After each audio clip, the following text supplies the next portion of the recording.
Buddy Guy is a vampire? A dog sees dead people. Brad Pitt drives fast. Who the is Chuck? Ping pong rules. Jurassic World is dead. Neil Diamond rules. And zombies have huge dicks. This is the 2025 cinema landscape.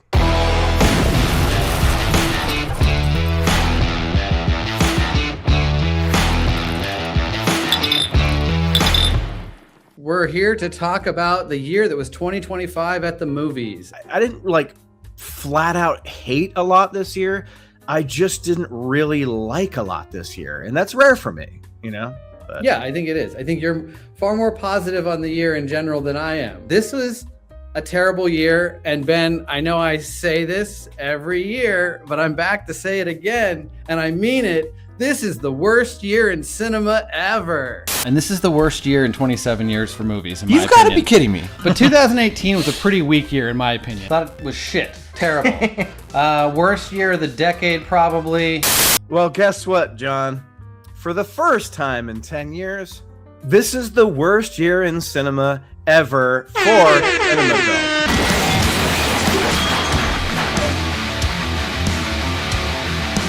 It's going to be pretty quick for me. I don't have a lot of worsts because, like I said, there's this line of just this meh, kind of mid-level stuff that, yeah, a lot of these aren't hardly even worth mentioning, John.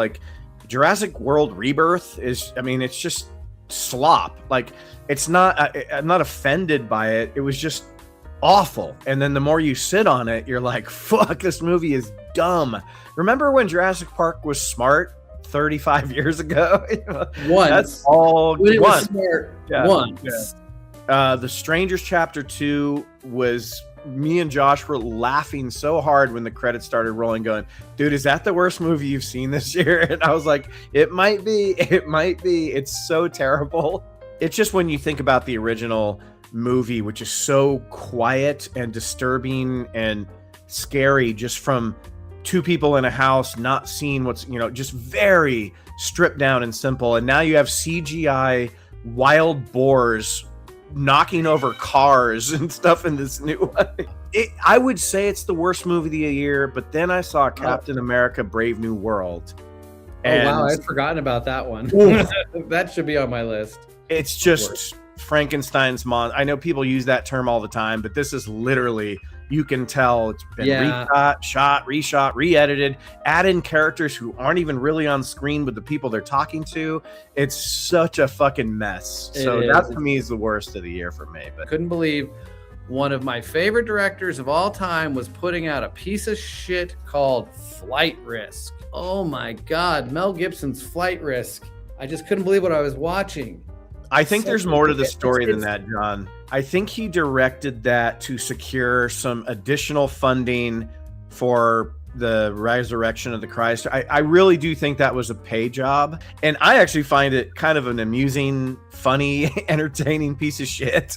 How much money could he secure and or earn? I think it was like a handshake deal. Direct this thing for us and we'll give you another $10 million to invest. I guess having his name on it probably drew a slightly bigger audience than if it was just a Mark Wahlberg movie that sucks this bad. But this one really stuck out because Mel Gibson being tied to it. Whether he didn't put a lot of effort into it or not, I got to hold him to it. At this stage of his career, he had to know that we're going to look at this and say, this is your worst movie ever, buddy. Oh, yeah.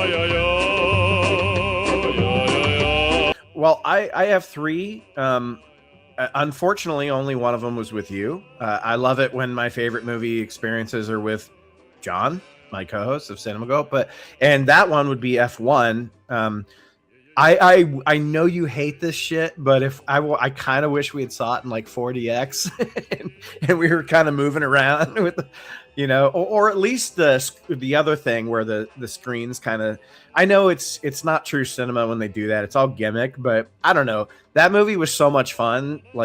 It just didn't give a shit. It just had that old fashioned heart to it. I know when you walked out, you're like, it's very standard. You knew where it was going. Yeah, that's kind of what I liked about it. It's you knew where it was going. But from a movie going experience to the theater, what was it about that experience that stood out for you? I think it was the crowd was so invested in, and that's one of the things I really like is when the crowd's so invested, and it just had an energy right off the bat with sort of a better than it should have had screenplay as far as like character moments and dialogue and funny humor. But you have a smirk on your face. What is it that you're Well, I was thinking? just going to elaborate on why the crowd was so into it. The crowd we saw it with was my work. Oh shit! I forgot. There you you didn't go. remember Yeah, I that, got. Ben and our friend Josh that goes to a lot of the movies that we see together. I invited them as my +1/+2 to a private screening of F1. I think it was like opening weekend or like the Monday of its opening weekend. Yeah, it was the Monday. Yeah. Private screening, rented out just for my work and the people that we're inviting. It was about 40 or 50 people in the theater, I think. Food service, all that good stuff. It's all coming back to me why it was one of my favorites, John. Free food. I got to meet all your amazing coworkers. Everyone was super nice. And I even met some people that knew who I was from the channel. That's right. That's right. It was awesome. The company I work for was one of the sponsors of his race team in the movie. So our logo is all over the movie, all over his helmet, all over the race car, in millions of shots. Everywhere Every shirt in the they're wearing movie, has our logo on it. So us as an audience, we're very excited every time our logo would show up on the screen. And you know how product placement is, it shows up a lot. So it was like, woohoo, there we are again. It was a good time. I apologize for not remembering why it was such a fun experience, because I appreciate that you invited us to that because it was really fun. And but now I remember why, because of who we were with, that, you know, your coworkers. And there's a scene that's supposed to be very dramatic between sort of the main younger driver and his mother, and right in the middle of the frame is your company's product. And I remember everyone just start laughing. Yeah. The thing, getting to see that on the big screen, which I had never seen, that's my number one favorite viewing experience. And it was really cool to see some of the detail that just you don't notice without having that massive screen in front of you. And the picture was very crisp, and just that movie looks beautiful no matter what type of screen you're watching it on. But it was just so great to see it on a big screen. And I got to see Love Actually on the big screen during the holidays. And, you know, we've said this a million times, as we said it in Die Hard too. Like, I forgot how fucking funny Die Hard is until you see it on the big screen and you're just only paying attention to the movie, you know?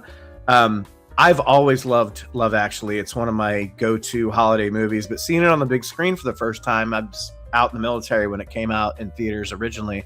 It just, and with a packed theater of people that just love that movie, the jokes, even though you've heard them for 21 years now, they just pop new to you when you see it on the big screen. It's just a different effect. Josh and I went and saw the original Conan the Barbarian on the big screen, and fuck, that movie is so much better than people think it is, because it spawned all these awful Sword and Sandal kind of ripoffs. That's a real movie. No, they take it very serious. Yeah, the score is so goddamn good. And Yeah. again, even back in his old days, I never really thought Arnie was a bad actor. He's just doing what he's required to do. He never seems lost in his own movies, you know? I was able to take James to see Teenage Mutant Ninja Turtles. The first one. The original 1991. That's one. Yeah. And yeah, I mean, that was a good time. He enjoyed it. Something about being able to focus on something on the big screen. It was like, man, this has a lot of humor in it that actually lands. Like humor, some of it's dated for the 90s, but others I'm like watching it in 2025 going, that's still funny. That's great. Like this movie can be timeless. I was impressed with it, and James had a good time. So that was fun for me. I got to go watch American Werewolf in London on the big screen. I was watching it by myself. You guys didn't make it, but actually right up till like a minute before the lights went down, I was the only one in the theater, and I was like, oh, this is going to be kind of interesting. But then a few people started to trickle in before the movie really. So yep, the classics went out as my favorite viewing experiences of the year for sure.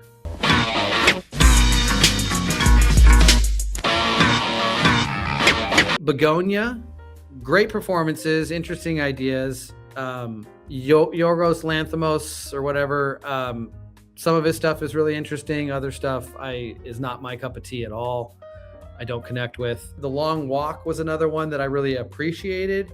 In fact, I'd say that Begonia and The Long Walk are two of the ones that, like, I liked them. I just took certain issues with them where they didn't meet that.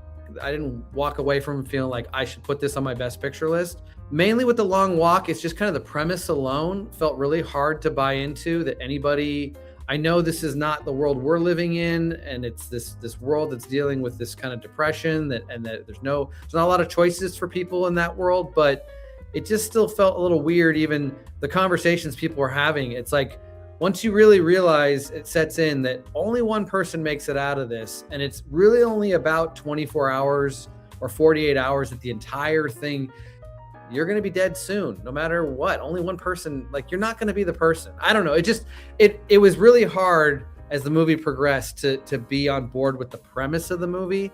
I loved the characters. I loved the conversations. I loved the bonding, shot well. First one I want to mention is The Phoenician Scheme. It's a very standard Wes Anderson film, which means it's fun, inventive, funny, and entertaining. You know, if you don't like Wes Anderson movies, then you're not going to like this. And also, fuck off. Benicio del Toro was such a standout in the last couple of Wes Anderson films, especially The French Dispatch. So I was glad to see that he got, like, literally every frame of this movie, he's the lead. 28 years later was much higher at one point earlier in the year. Definitely, to me, the most beautiful looking film of the year. Just amazing to look at. Great editing, like all of Danny Boyle's movies. That's one of the standout features of a Danny Boyle movie. Haunting, disturbing, gross, even funny sometimes. I rewatched this one, and it wasn't quite as rewatchable as I thought it might be, and I think it's because the second half changes direction so hard. I still liked it, but you almost have to change the way you're viewing a movie from intense sort of zombie father-son survival to all of a sudden sort of this very melodic, strange, dialogue-driven second half with some weird twists and turns and some things that, you know, we may or not agree with, like the births and stuff like that. I still found the movie still amazing, and I think the end, I mean, there's too many moments to count how beautiful this movie looks, and that's weird saying that in a movie that's gross and grimy and gritty. There's just amazing cinematography. Whether those are digital enhancements or not, they just used it perfectly. Phoenician Scheme was one of those ones that I appreciated. I really enjoyed it. That's the movie I caught like last week. It's a total Wes Anderson movie. Great in the way that his movies can be, and quirky and fun. It didn't let me down. I'm glad that he's continuing to not care what, you know, I don't know. The approach to his last few movies have just been so different. Like, he's doing his shtick, but he's telling very different stories with very different characters in them, which is weird to say because all of his characters feel like Wes Anderson characters, but his quirkiness to actually connect with me in a humorous way. One battle after another. And that's a movie, again, that's on my I appreciated it list. I wish this one was vying for a spot on my best picture list. It's got the filmmaking technique and the performances that I should say, like, technically this movie meets what in my head is the requirements of a best picture, but I didn't enjoy it. I didn't like any of the characters. I was annoyed by this movie, so I'm not putting it any higher. I'll give it, I appreciate it. I appreciate Paul Thomas Anderson, the filmmaking style that he brings to every film. So next up for me is probably the best Steven Soderbergh movie I've seen in quite some time. It's called Presence, and it's a very simple movie, and Soderbergh is probably the pioneer of shooting films on iPhones. If I'm wrong, you can correct me, but I know other people have been doing it, but he's been doing it for a long time. Man, does this movie show you how you can make an entire movie based on POV. It's brilliantly shot. Another director that knows how to work with his editor so well. Soderbergh movies have always been insanely well edited. Instead of just presenting the gimmick and writing it the whole way, it's got a very heartfelt ending. The acting is so good, and it's probably Lucy Liu's best performance ever. Presence, if you haven't seen it, I really liked it. Lynn Ramsey's new movie, Die My Love. She hasn't made a movie in 8 years. It's bonkers. It's dark. It's disturbing. It's really funny. And Jennifer Lawrence in this movie is my favorite performance out of any actor the entire year. And quite frankly, that her performance is what makes this movie what it is, along with just the weird tension and nonstop. Should I be laughing at this or sad at this? And that's what Lynn Ramsey does so well. A good script and Jennifer Lawrence just fucking going, oh yeah, I forgot how good she is. Let's call this directors I respect, but the movies didn't hit. One of them, I would say, Guillermo del Toro. I like a lot of his stuff. His stuff looks great, and Frankenstein sure as hell looks great. The one thing that really stood out, even before it was becoming a popular talk on the awards circuit, was the guy who plays the monster, Jacob Elordi. That performance did stand out to me, and I'm glad that before, again, like you pointed out, I don't want someone to tell me what to think about a movie. I want to see it for myself and make up my mind. You already talked about it, The Long Walk. The movie made me tired, John. It made my feet hurt just watching it. Best Francis Lawrence movie ever made. I don't know if this has been said already, but I'm saying it now. It's Stand By Me meets The Hunger Games with all dudes. Acting from the young men is great. The friendships they make, even though on this trek they know there's only going to be one alive, it's heartbreaking. Josh and I were just really invested into these young men, and they had really nice dialogue, really good chemistry with each other. Next one for me is Sinners. Ryan Coogler finally sort of establishing himself as like a true auteur. I know you could say that with maybe Creed, Fruitvale Station as well, but this is the one where I was like, he put the most of himself into a movie, whether you like that or not. And it does feel like an alternate dimension of this era. And I love just like From Dusk Till Dawn, I like the first half better than the second half. I love that these two guys are starting up this bar, this juke joint, this blues club, and the characters you meet along the way, and the way Michael B. Jordan, also one of my favorite performances of the year, playing these two guys, and the way they it's the technology's so good now. Like there is nothing that makes you think they're not there together. It's perfect. Eddington. I don't know what I think of that movie. So yeah, I don't know. He's a filmmaker that's still like, I find him interesting, does interesting stuff. People are still trying to figure him out, and I think he likes it that way. Yeah, but I don't know. I kind of liked Eddington. The two Predator movies of the year. Predator Badlands was a good time. I'm looking forward. That's like one of the few just popcorn movies that I want to see again. The two Predator movies this year, Predator Badlands is probably like the best of the popcorn bunch. And then the Predator Killer of Killers, really cool animation. The stories we've all wanted to see since many years, of like almost back to Predator 2, when we just started to formulate, well, what could be some cool ideas for Predator sequels. Coming in next for me with honorable mentions, and these are early picks for me that really, I thought this year of 2025 is going in this direction as far as what my taste was. And it's the 1-2 punch of Jack Quaid, which is Companion and Novocaine.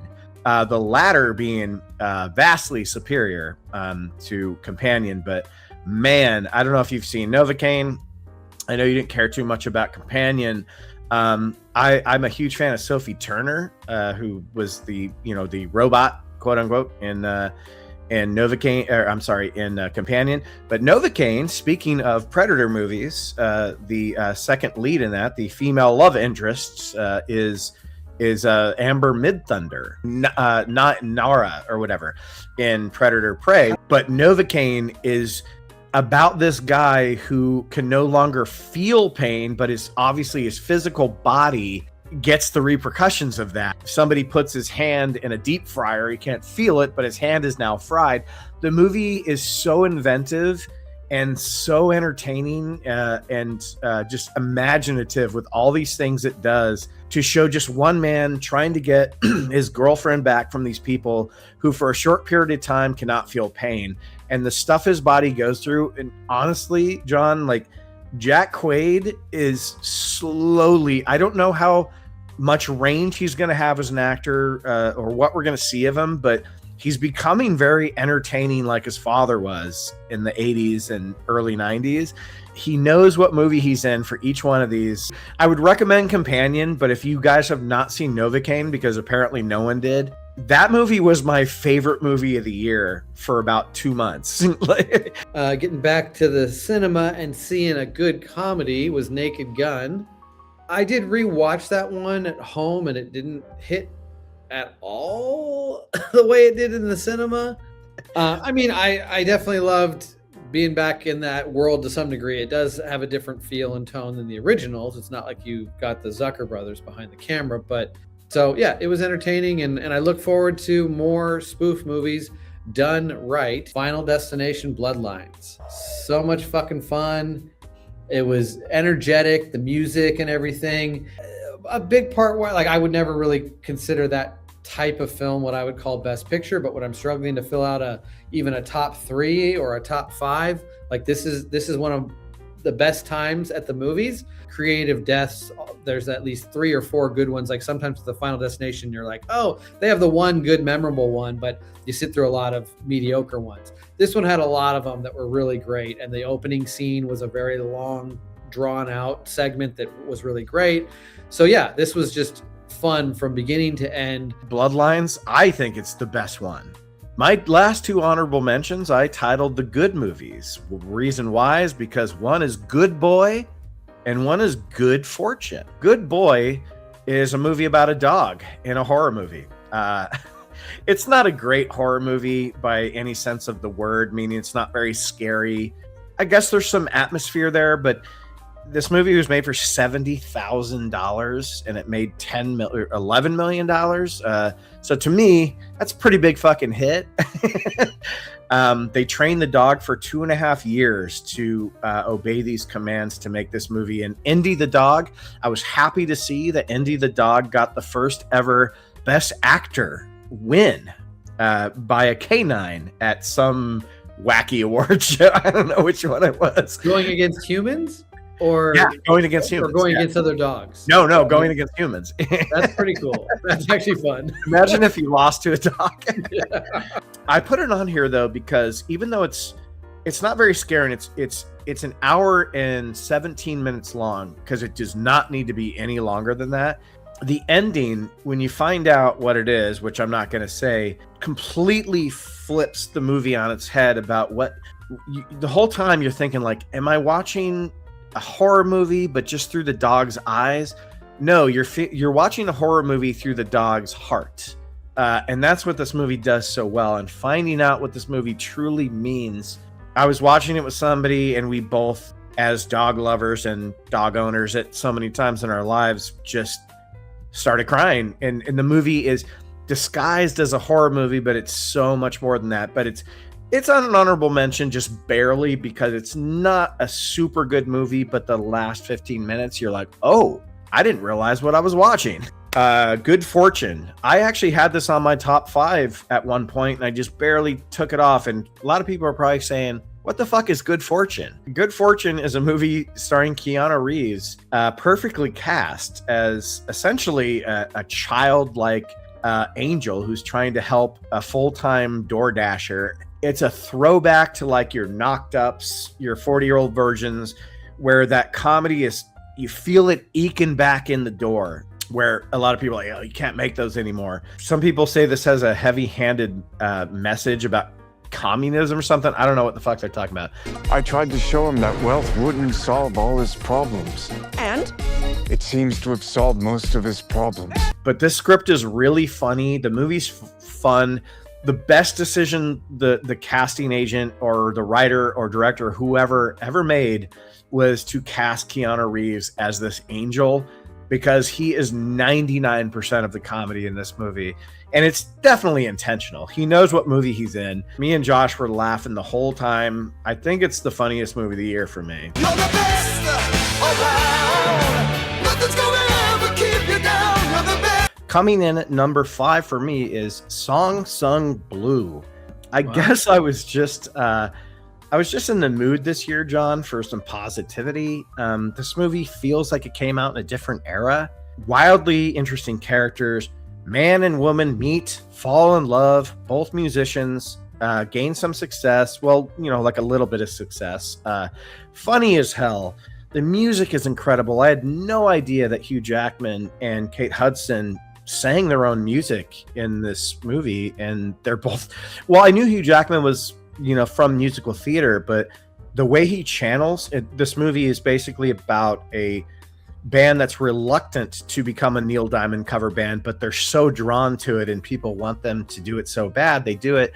Hugh Jackman is fucking incredible in this movie. He's probably my third favorite performance of the year, just as this guy who he's got a heart condition, but he's so upset, not obsessed, he's just so passionate about Neil Diamond music that he doesn't want to start a cover band even though everyone says he should, because he's so charismatic on stage and does it so well. And then you have Kate Hudson, who sings her own music, which is a bigger surprise to me. I didn't know that she actually has albums out, because her voice, she does some Patsy Cline songs in this movie, John, where you're like, oh my God. And like finding out that she really sang those songs, it gives you, this movie gave me probably some of the most chills I had all year, just from just the wonderful feeling the movie gives you.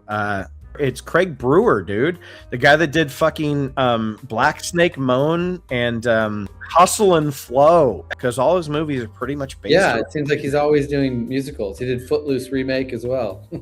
I wouldn't say this movie's as good as Black Snake Moan or Hustle and Flow, but those were two of the best movies of their respective years to me. But it's just so tender and warm. It's just like cozy and cute. Until it isn't, because it's a true story. There's things in the movie that happen that, are sad, but it's just such an uplifting, like I said, it's just a movie from a different era. Number 4 for me, this is a documentary, my all-time favorite band, Pavements. So I understand how this may look a little bit biased. However, its approach and structure of the film that really captures my attention. There was a documentary that came out about Pavement a couple years after they broke out in 2000 called The Slow Century. It was good. I own it. It was just your standard biopic documentary. With this one, director Alex Ross Perry, who's a huge music video director, Sonic Youth, all kinds of music videos. His approach to this was so much different than anything anyone had ever seen in a documentary, or at least myself. And what I mean by that is that it matches the bands. And if you're a fan of Pavement, you would understand this. It matches their mood, fan base, and style, and their overall attitude towards the world of music and the industry as a whole. It's not just a documentary. It's part musical and part mockumentary as well. Think Spinal Tap, think Oklahoma. It gives you peppering throughout of a music documentary, but injects footage of a fake musical being written and performed by a local theater company, which is hilarious. It's really funny stuff. It also plays as a biopic where Joe Keery from Stranger Things, who plays Steve, and the band Joe, he plays himself as he's preparing to play the frontman Stephen Malkmus in a musical biopic about the band called Range Life, which is one of their best songs. The 2.5 minute long fake trailer for this movie makes me want to see an actual movie. And Joe Keery would be perfect. He gives off very similar vibes to Stephen Malkmus and actually sounds quite a bit like him. If you like documentaries, this movie is a must-see because it feels like an Errol Morris documentary from the 80s or early 90s, where it's so much different. It's not just a documentary. There's 3 different types of media going on in one single film. My number 3 pick is 28 Years Later. I agree with everything you said about it, Ben, that it's one of the most beautiful films of the year. It's a movie of 2 halves.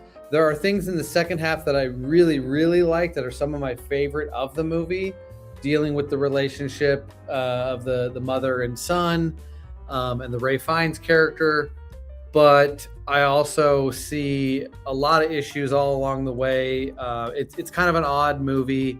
It reminded me that I really appreciate Danny Boyle as a director. I mean, he is one of the directors that I've kind of collected all of his movies, even the ones that I'm not as fond of.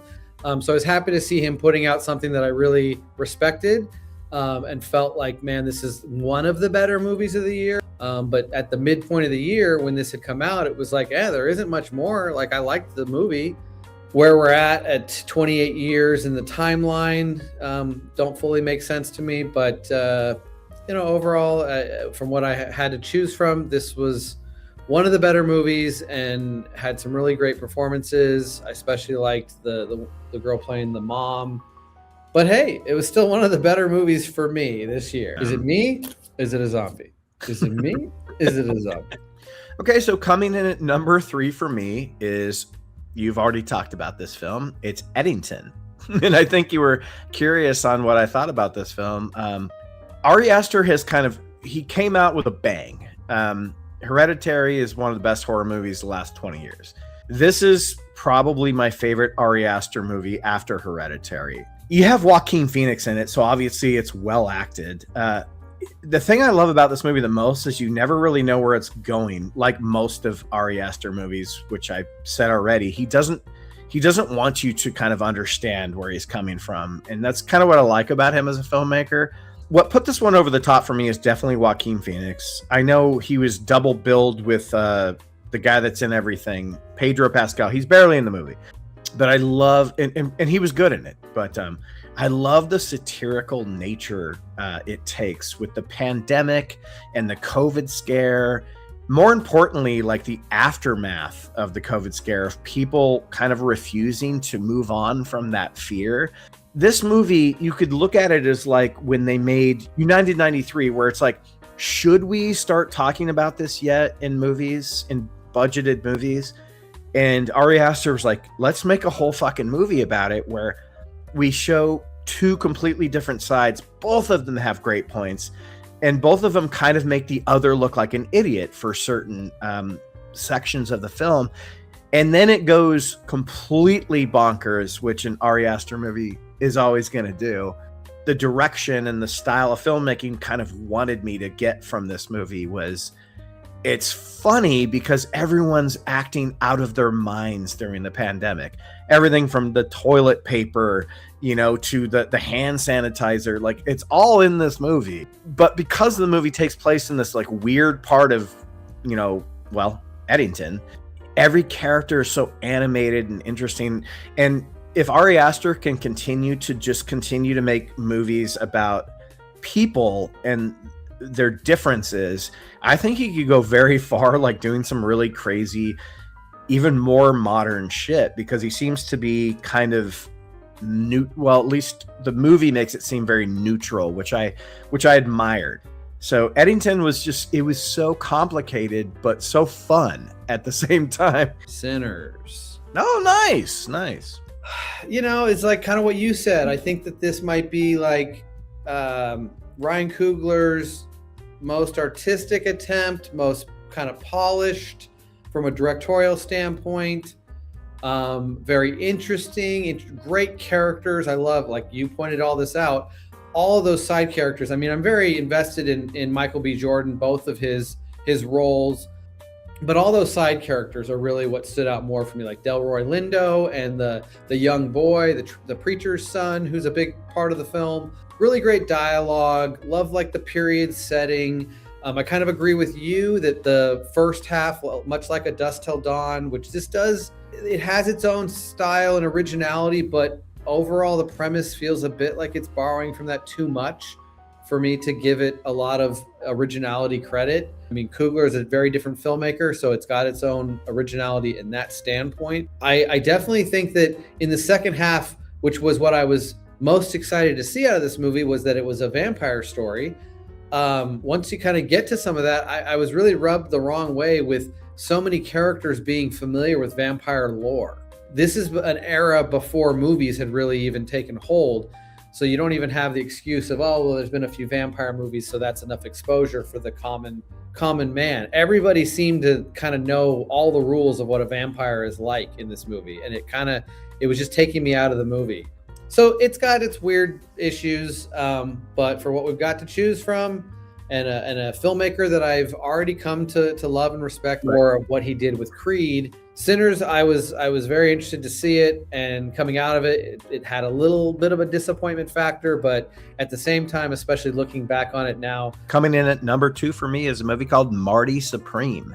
So much of this movie hit home for me, not in a way where I'm a narcissistic, self-driven maniac who will get anyone else in trouble just to benefit myself for my ultimate goal, but they always make these movies where things are just toppling over each other like dominoes. One thing goes wrong, and then another thing goes wrong, and then the bad decision. And you see all these decisions where it kind of frustrates you, like Good Time or Uncut Gem, where you're like, the good decision's right there, just do it. But that's not who these characters are. So everything always goes wrong. My other favorite performance of the year is, I'm actually finally on board with Timothée Chalamet because of this film. I've never seen him be this way, that, you know, he's just, it's like, now I understand why people like this dude so much, because holy fucking shit, he's never not on screen in this movie. Not for, it's very long. That's my only issue with it. It's a little too long, but the motherfucker's never not on screen. The movie's basically about a guy who's trying to bring ping pong, table tennis, to America, and it's fictional.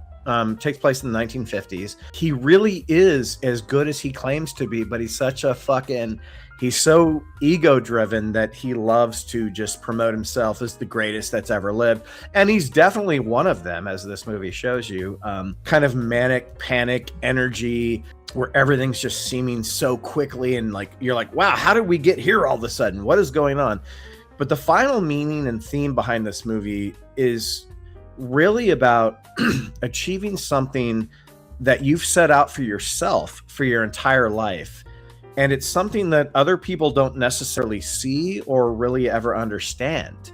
Basically reaching an ultimate goal of yours with certainty, and you're filled with pride, and it makes yourself cry. And I gotta say, I've been there. Like, my journey through life was to eventually go to college and dominate. And when I did dominate, that is, I was kind of the only one cheering, because I was cheering myself on. And this movie's about, like, you know, the people are cheering in the crowds, but they're not cheering for you. They're cheering. You've fulfilled something huge in your own life, but that may not define the existence of everyone else. That only defines the existence of you. And this movie takes, you know, the 2-hour mark to tell you, like, this guy's been insane this whole movie. What is going on? Why is he the way he is? And then in the last 20 minutes of this movie, you're like, okay, I get it now. This is a guy with a goal, and nothing was going to stop him from hitting that goal. What truly matters to you? Because at the end of the day, everyone else has their own goals. They don't care about you that much. You putting so much work into what you want to be and what you want to do, that final congratulations has to come from yourself. It's also one of the funniest movies of the year. The last thing I'll say about it is there's a bathtub scene in this movie that made me laugh so fucking hard that I almost blew my eardrums out from trying to contain my laughter, because I couldn't stop laughing even though the scene was 10 minutes away already. I just kept thinking about this bathtub scene, and I was laughing so fucking hard. I don't know what it is. I think I just find bathtub scenes really funny.